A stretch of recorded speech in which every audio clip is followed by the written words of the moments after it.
So there's a comment here on one of my videos called Why the Spiritual Self Sends the Conscious You into Embodiment.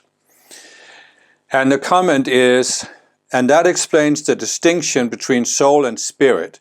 I thought our spirit was a bit more advanced than what you were saying, but it all clicks. The spirit is immortal, but the soul can be destroyed by what we do. Lately, I've been telling my higher self, look, I don't like you and you definitely don't like me, but we're in this together, so let's just work together. Honestly, it just confirms what I've been thinking for ages. The spirit's a cowardly jerk who sends a fractal to do the dirty work and take all the heat. I know we're not supposed to take it personally since we technically don't exist and they are our final self. But I'm gonna try to get this into the Akashic Records and make my spirit jerk see it. At least we can play a cosmic joke on them sometimes. Come on, I'm just a rebellious talking monkey for my spirit with a gazillion of forms. I'll give it what it expects, haha. So the reason why I wanted to comment on it is that this is not the first time I've run into this kind of attitude. Over the many years on the spiritual path, I met people who also had this very angry view of their higher self or the ascended masters or God, however they looked at the spiritual realm and beings in the spiritual realm. And the reason why I wanted to comment on it is because it actually has some interesting aspects. See, when you have a person who says, look, I don't like you and you definitely don't like me, to its higher self, what is obvious from this kind of remark is that this person has not really seriously asked himself or herself, what's the you that's talking here? Because when you say to your higher self, I don't like you and you definitely don't like me, what's the you that can say something like that? It can only be a separate you, a separate self. It can't be what I call the conscious you. And what I've explained in several videos is that we have the spiritual self which resides in the spiritual realm. It can't take embodiment in its fullness. So it sends an extension of itself, which is what I call the conscious you, into embodiment on a planet like Earth or a natural planet. And the whole purpose of doing this is partly to experiment with our creative abilities, but also to experience what the world is like, and thereby the conscious, the higher self grows from that experience. So the conscious you, when it comes into this realm, into a dense physical body on a dense planet like Earth, it has to create a sense of self, a sense of identity, as being in a physical body, as relating to this world. And Earth is a very dense planet, it's a very difficult planet.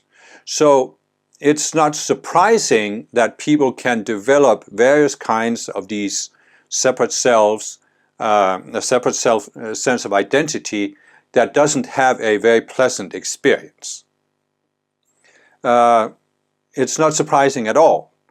And when the conscious you is inside of such a self, it can look at the whole process.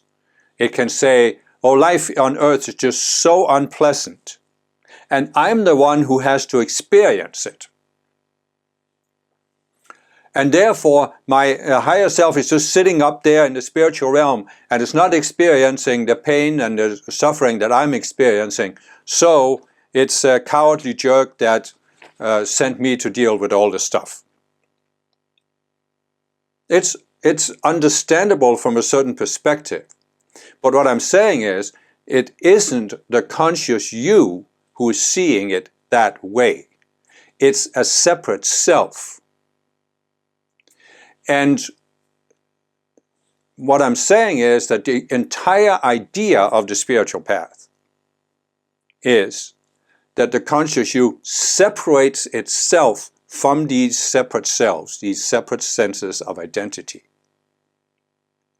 And when the conscious you separates itself from the separate sense of identity, it could not even address its higher self as you up there.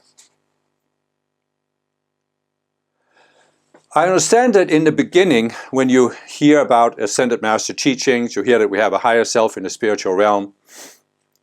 Obviously, you're looking at it through the filter of the sense of identity you have here on earth.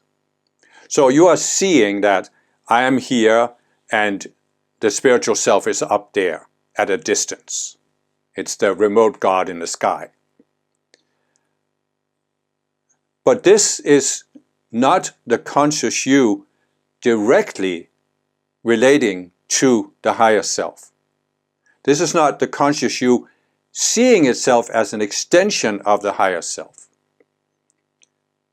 This is the conscious you still seeing itself through a separate self. It may be a separate self that isn't negative, that it doesn't have a negative experience, that isn't blaming the higher self, but you are still seeing a distance between you and the higher self.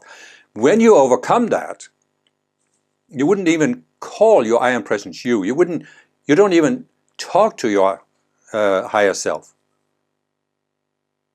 You're just tuning in. You're just experiencing a oneness, first a connection and then a oneness. But it's not the distance becomes smaller and smaller and smaller until you don't see that I'm here and you're there. You're blending. There is no you and me. So what I'm saying is just the fact that I don't like you and you definitely don't like me, this is a conscious you speaking through, experiencing through a separate self. And that's of course fine, but it's just that it's also a conscious you that hasn't taken responsibility for itself. Because what I have said in many videos is that the conscious you is given free will. So once it's down here in embodiment, it can do whatever it wants. And therefore it can create any sense of self it wants, any sense of experience it wants to have. And I've also said that many people on earth, the vast majority of people on earth, they've gone into this state of separation where they see themselves as separate beings. They have lost the conscious awareness of their connection to their higher self. And in this separation, you're creating an identity as a separate being. And that's why you can think, I don't like my higher self, and I know that my higher self definitely doesn't like me. But see, from this state of separation, you don't know anything about your higher self.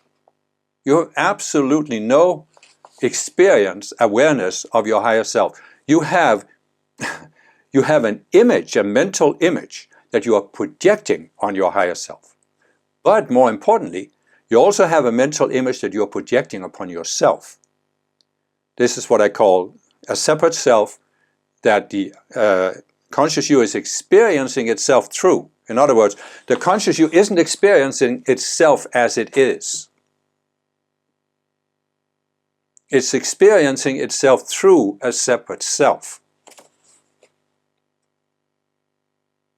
And that's why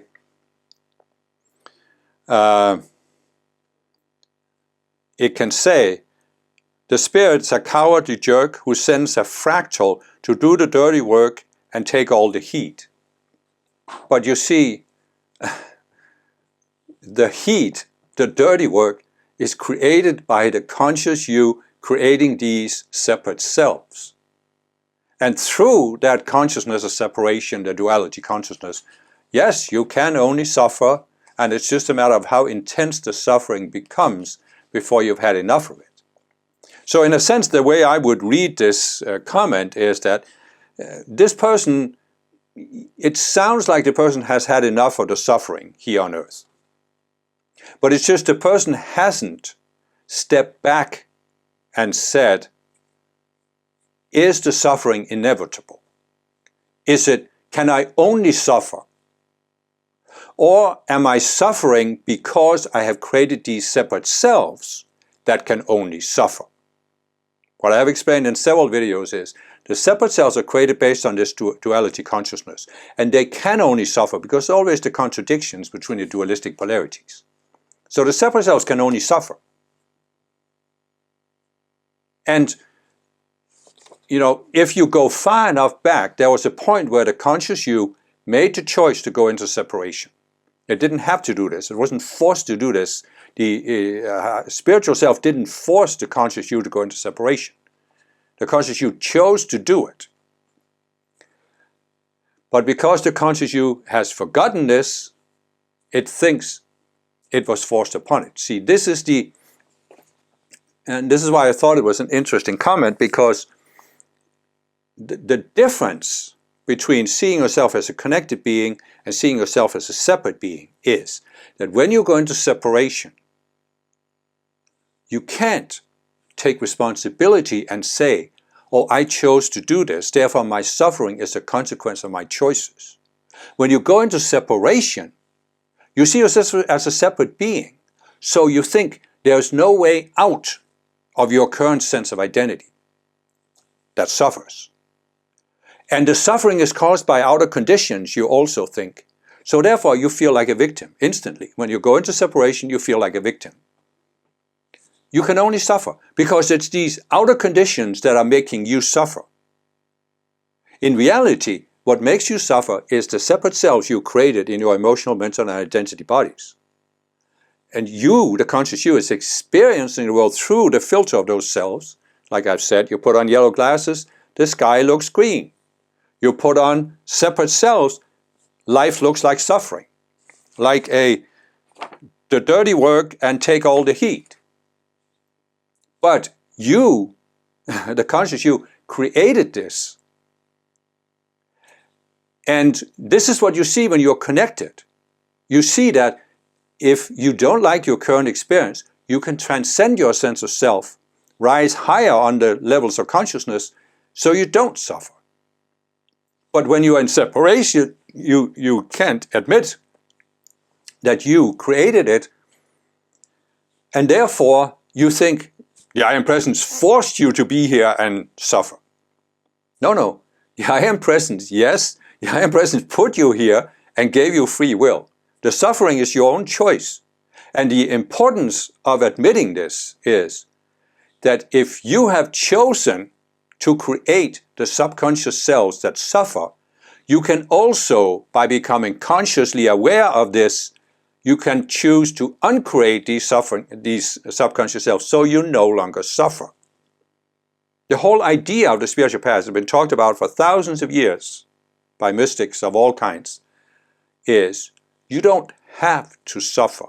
You can transcend suffering. The higher self doesn't want you to suffer. It allows you to suffer if that's what you want. So what you need to acknowledge in order to be free is, I, the conscious you, created my own suffering by creating these subconscious selves that look at life as a struggle. But I, the conscious you, can become aware of two things. First, I have created these selves by making choices, by accepting certain illusions. I can come to consciously see those illusions, see the larger reality behind them, and therefore I can free myself from these. I can basically let the subconscious selves die, so I'm free from them. But also, I, the conscious you, I have not been changed by anything that has happened on earth. No matter what I have done, no matter what experiences I have had, I have not been changed by this. I am still the pure awareness, the neutral awareness that I descended with. All of the opinions, the suffering, the should and shouldn'ts, all of this is located in the separate selves, in my identity, mental, and emotional bodies. And when you admit this, you can free yourself from them, which you can't do as long as you think you are a victim and your higher self or external conditions forced you to suffer. So the question really is, do you want to be free? And that's why I commented on it, because you see many people out there who have started to acquire some spiritual knowledge. And they found spiritual teachings, they found various, there can be many different kind of teachings that talk about, you can overcome suffering and this and that and the next thing. But they haven't really connected the outer teaching to themselves. They haven't made the shift in the mind where they see that, oh, I have to take responsibility. I have to change. They still believe in some version of what I call the outer path, whereby doing exercises or following a guru or this and that, your life will magically change for you. And as long as you haven't taken that responsibility, oh, I, the conscious you, I have to become conscious instead of unconsciously living. As long as you haven't made that switch, well, you are going to feel that you are left here by your higher self to do the dirty work and take all the heat. But as I said, you created the dirty work, you created the heat. But regardless of what you have created, and this is the magic of this teaching from the Ascended Masters about the conscious you, is that whatever you have experienced here on earth, it hasn't changed you. And you don't have to undo anything. You don't really even have to compensate. You have to requalify the energy that you are qualified with a fear vibration, but it's not like you have to do anything to compensate for the mistakes you made. For example, let's say you made a terrible mistake in this lifetime or past lifetime that had consequences. You don't have to compensate for that. You don't have to undo the consequences. You have to undo the separate selves that caused you to do this so that you transcend it. And that's the mystery of many spiritual religions. The Buddha said everything is the Buddha nature, which means you, no matter what you've done here, you're still the Buddha nature. Jesus said only the person who descended from heaven can ascend back to heaven. The conscious you descends in its pure state, and only by returning to this pure state can you ascend back. It's not a matter of doing or undoing. It's a matter of returning to the pure state of awareness where you see the futility of the duality consciousness. And when you do that,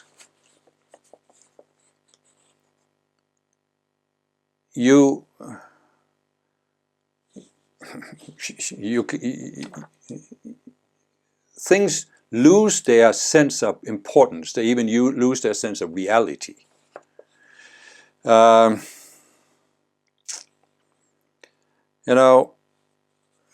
person says, I'm going to try to make my spirit jerk see it.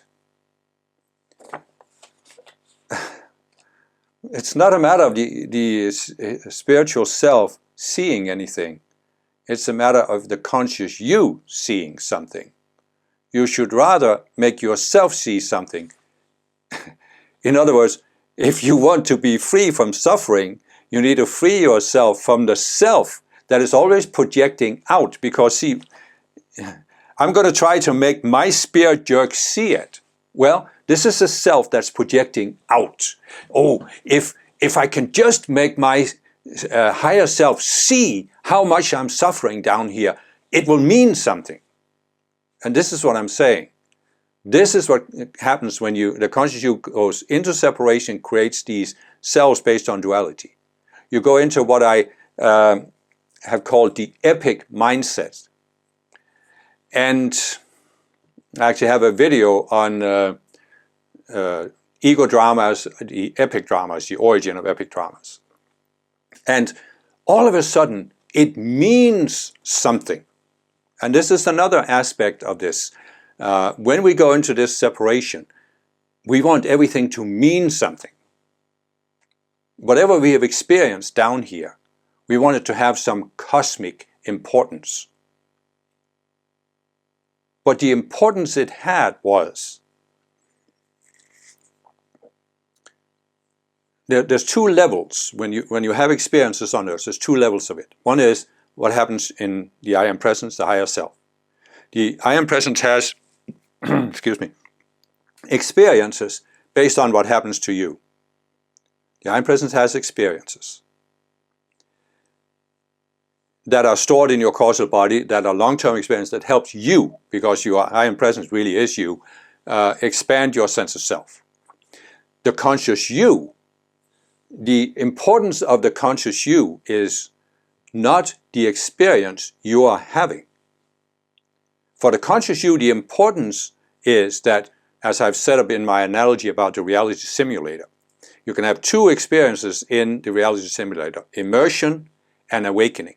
So the importance for the conscious you is that you go into immersion and you experience whatever you experience in immersion, but in immersion, the experiences don't mean anything in themselves. The importance for the conscious you is when you start awakening and you start realizing, oh, I am not that. In other words, whatever you experienced in immersion, whatever sense of self you built in immersion, the importance for the conscious you is to come to the point where you realize, oh, I'm not that. And you eventually come to realize, no matter what has happened here, no matter what could possibly happen here, no matter what separate self you have created, it means nothing. You can let go of it. You can walk away from it. You can let the separate self die. You can let all separate selves die. That's the importance of it. But you see, as long as you're in separation, you can't accept that. Therefore, you desperately want it to mean something. And what people do, and myself included, is when we find a spiritual teaching, even if it's a valid spiritual teaching, we are trying to use the teaching to make it seem like the experiences we have through our separate selves have some cosmic importance. I did this for the first many, many years on the path. Now, there is a delicacy here in the sense that, as I explained in my whole series about avatar psychology, many of us who are spiritual people, we descended from what I call natural planets in order to help raise the collective consciousness on Earth. But this gets perverted through the duality consciousness, the separate mindset, because we now turn our journey to this Earth into an epic drama. And it's the epic drama we have to let go of. We are still here to go into immersion and go out of immersion, because this is what raises the collective consciousness. But it's just not the way we look at it through the separate selves, because they look at it as an epic drama. So you have to come to a point where you have transcended that. And the person asking this question obviously hasn't come to that point, and that's why he or she is still wanting this, wanting to prove something. It's like, if you step back even further from it, that's again why I thought it was an interesting comment, because it has layers. So you can say that when you are in the state of seeing yourself as a connected being, you are realizing something very simple. You're realizing that your mind can't fathom at its current level what happens in the spiritual realm. But you realize that there is a reality up there that you don't see yet. Let's say I've talked about 144 levels of consciousness, right? And when we first descend, we descend to the 48th level, where we have a, intuitive, rudimentary sense of connection. But when you see yourself connected, you realize your mind is not a closed system, as I've talked about in several videos. One where how the mind becomes a closed system, or actually how the mind can deceive itself. It's called, your mind is not a closed system. So you realize there's more to know about the spiritual realm than what I know currently. And the way to get to know more is to increase my sense of connection with my higher self. So you are on a path of discovery. But when you go into separation, you lose your connection to your higher self. Therefore, you lose your connection to the spiritual realm. You are not seeking to discover how the spiritual realm works. Instead, you think that with the mind of duality, you can define everything, including the spiritual realm. So what happens to people, they go into immersion, they get tired of all the suffering they're creating for themselves, they start asking for help, and as I've said, when you ask for help, you're going to get something, an outer teaching or an inner experience that helps you rise up. So now you are rising back towards the 48th level. Perhaps you even go a little bit beyond the 48th level. But you still haven't let go of this thought that your mind is able to define how life is. Because essentially you could say separation is an experiment where instead of seeking to increase your connection so you gradually learn and experience how life actually works, going into separation is an experiment where you are saying, I want to experience what it's like that my mind defines how reality should work. And what kind of experience do I have then, and does it actually work? And essentially you start going out of duality when you realize, whoa, it doesn't actually work. Because my mind can't define reality. It only when I try to define it, it only creates suffering for myself and others. So what I'm saying is, when people, very common that you see it out there, and I can see it myself when I was younger, when we find a spiritual teaching, we are open to learning something, but we still are very, very attached to our sense of self, our sense of having things under control. We haven't realized that we are projecting. So we go through this interim period, it's kind of schizophrenic in a way, where we are open to there can be a spiritual reality that we maybe can come to understand, but we still are so attached to these separate selves we have that we still think we can define with our minds how reality should work. And this is what the person is saying. I'm going to try to get this into the Akashic Records. The Akashic Records are the energetic records of everything that's ever happened. In other words, he is saying, from the state of a separate self, I want to define how the spiritual realm should work.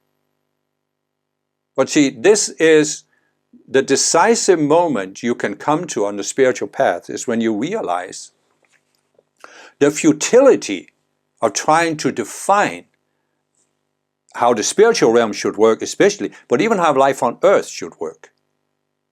Instead, it's much smarter to try and find out and experience and learn, how does life actually work? It's really comparable to,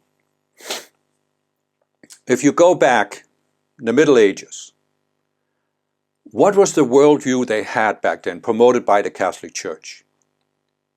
It was, the earth is a flat disk, small, relatively small flat disk, and above the disk is a dome. And on the inside of the dome is the sun, the moon, the stars that are all moving around. And this was what there was to the universe. This is all there was to the universe.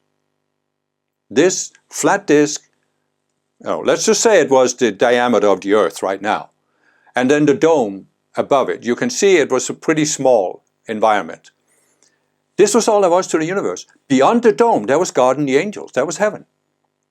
So if you traveled up in one of these rockets you have now, where you can become a space tourist, you'd break through the dome and you'd be in heaven, physically. That's what the medieval worldview was.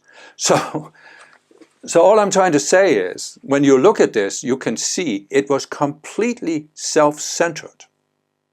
People back then had a very narrow understanding of the world, but they still thought with their minds they could project how the entire universe, including God, works. And as I've said before, the angry judgmental being in the sky is just a projection of angry judgmental men on earth who projected that this is how God is. And what has happened since then? We now know that the universe is so much bigger than this. So much more vast. And we can't even really begin to understand how it works. But still you see in the world that there are people who think our religion can define how the universe should work. Our science can define how the universe should work. Our Marxist philosophy can define how the universe should work. But what I'm saying is, this is all immersion. And it's fine. It's allowed in immersion. I'm not trying to say there's anything wrong with it. You want to continue thinking that you can define how the universe should work? All power to you. I'm only talking for people who have started awakening from immersion and saying, I don't want to try to define how the universe should work. I want to discover how it actually does work. That's what I call the spiritual path. That's when you log into your higher self, to the ascended masters, and you start saying, show me how it actually works. I'm tired of my separate selves thinking they can define how the universe should work. And when you do this, when you make the switch, you realize that it's meaningless to say to your higher self, I don't like you and you definitely don't like me. I mean, it's not a matter of like or dislike. The I Am Presence sees you as itself. And when you, the conscious you, become aware of what you are, you see the I Am Presence as yourself. There's no separation, there's no distance. You can still be an embodiment and not feel a distance to your higher self. There's nothing for you to prove. There is nothing for you to prove here. You're not projecting that the heavens should change because of your experience here on this little speck of dust called Earth. The entire universe should shift its position because you, your separate self, has an opinion. You are realizing how completely futile, unrealistic, ridiculous this is.